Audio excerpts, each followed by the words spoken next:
Good morning class. हम पढ़ रहे थे हमारा अनुभाग 3। इसमें हमारा टॉपिक चल रहा है बदलती हुई सांस्कृतिक परंपराएं। आज हम पढ़ेंगे कोपरनिकसीय क्रांति। इस क्रांति में नए नए वैज्ञानिक आविष्कार है उनके बारे में बताया गया है। ईसाइयों की धारणा थी कि मनुष्य पापी है और इस पर वैज्ञानिकों ने पूर्णतः अपना अलग दृष्टिकोण देते हुए इस बात पर आपत्ति की और यूरोपीय विज्ञान के क्षेत्र में युगांतकारी परिवर्तन मार्टिन लूथर के समकालीन कोपरनिकस के काम से आया। इन्होंने परिवर्तन किया है। इन्होंने बताया लोगों को, ईसाइयों को का यह विश्वास था कि पृथ्वी पापों से भरी हुई है, पापों की अधिकता के कारण वह स्थिर है, पृथ्वी ब्रह्मांड के बीच में स्थिर है और चारों ओर खगोलीय ग्रह घूम रहे हैं।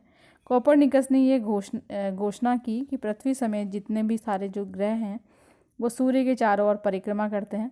कोपरनिकस एक निष्ठावान ईसाई थे। इस बात से भयभीत थे कि नई खोज से जो परंपरावादी जो ईसाई हैं और उनके धर्म अधिकारी हैं वे इस पर घोर प्रतिक्रिया करेंगे।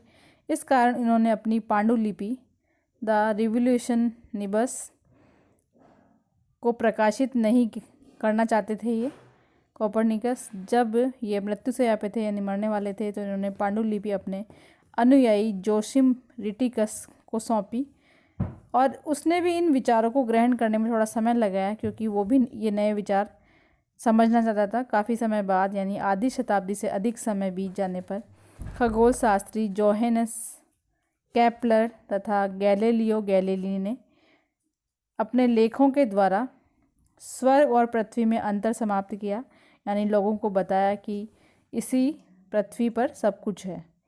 केपलर ने अपने ग्रंथ क्रॉस्मोग्राफिकल मिस्ट्री में कोपरनिकस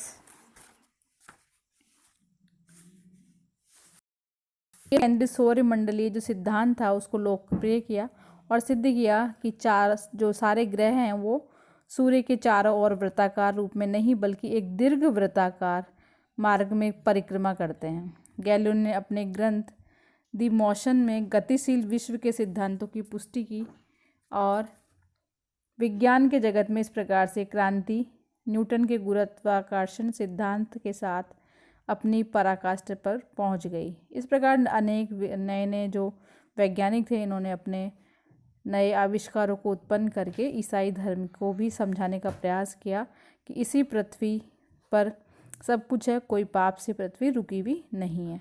अब बात करें ब्रह्मांड के अध्ययन की। गैलीलियो ने एक टिप्पणी की कि बाइबल जिस स्वर्ग का मार्ग बताता है वो स्वर्ग के बारे में किस प्रकार से चलता है इसके बारे में वो कुछ नहीं बताता। इन विचारकों ने हमें बताया है कि ज्ञान विश्वास से हटकर अवलोकन और प्रयोगों पर भी आधारित होता है। जैसे जैसे ये वैज्ञानिकों ने ज्ञान का रास्ता खोजा वैसे वैसे भौतिकी, रसायन शास्त्र, जीव विज्ञान के क्षेत्रों में अनेक नवीन प्रयोग और अन्वेषण खोज कार्य हुए और तेज़ी से होने लगे। इतिहासकारों ने मनुष्य और प्रकृति के ज्ञान के इस नए दृष्टिकोण को वैज्ञानिक क्रांति नाम दिया। धीरे धीरे विज्ञान को लोग समझने लगे, विज्ञान को जानने लगे। परिणाम स्वरूप संदेहवादियों और नास्तिकों के मन से सारी सृष्टि का जो रचना का स्वरूप था वो प्रकृति ईश्वर का स्थान लेने लगी। यहाँ तक कि लोग जिन्होंने ईश्वर में विश्वास को बरकरार रखा था वे दूरस्थ ईश्वर से बात करने लगे और भौतिक दुनिया के जीवन को प्रत्यक्ष रूप से नियंत्रित नहीं करता है। कहने का तात्पर्य यह है कि जो लोग केवल ईश्वर ही सब कुछ है और प्रकृति का कुछ नहीं है, प्रकृति को भी समझने लगे और इस भौतिक दुनिया के बारे में भी जानने लगे। इस प्रकार के विचारों को वैज्ञानिक संस्थाओं के माध्यम से लोकप्रिय बनाया गया।